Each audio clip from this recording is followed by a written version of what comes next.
एक सोच स्वयं की ओर चैनल में आप सभी प्रियजनों का मैं धन्यवाद करता हूँ। गुरु भक्ति भाग 29वां हम लोग इच्छा शक्ति पर बात कर रहे थे। प्रियजनों, हमारी इच्छा शक्ति का इतना महान गूढ़ रहस्य है।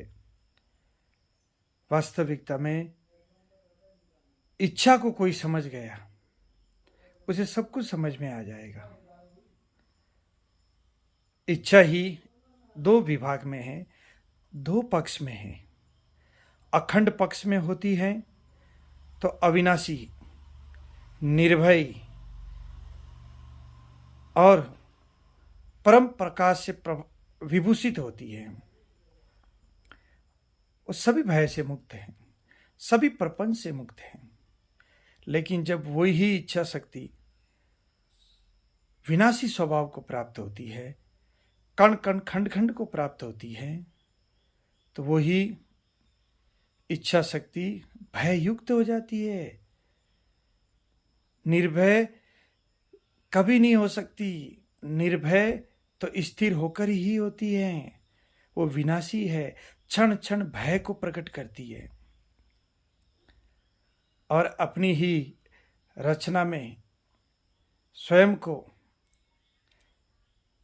संचल स्वभाव में गति होने के कारण स्वयं भययुक्त हो जाती है।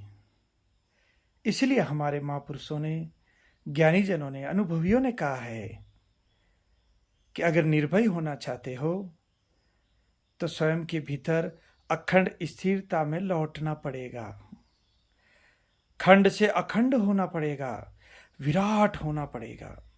हम कण कण हो चुके हैं, संचल। सोच के देखो, बहती धारा कभी अखंड हुई है?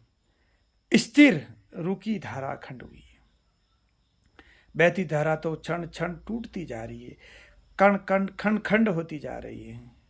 इसलिए प्रियजनों, जीवन उसी का श्रेष्ठ है जो स्वयं में स्थिर है।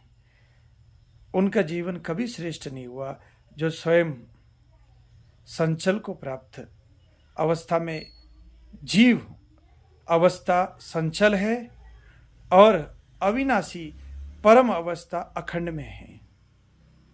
इसलिए अखंड की महिमा और अखंड की खोज की जानकारी की चर्चा हमारे समाज में आदि अनादिकाल से मौजूद है। तो प्रियजनों, इस विषय पर कल हम बड़े वीडियो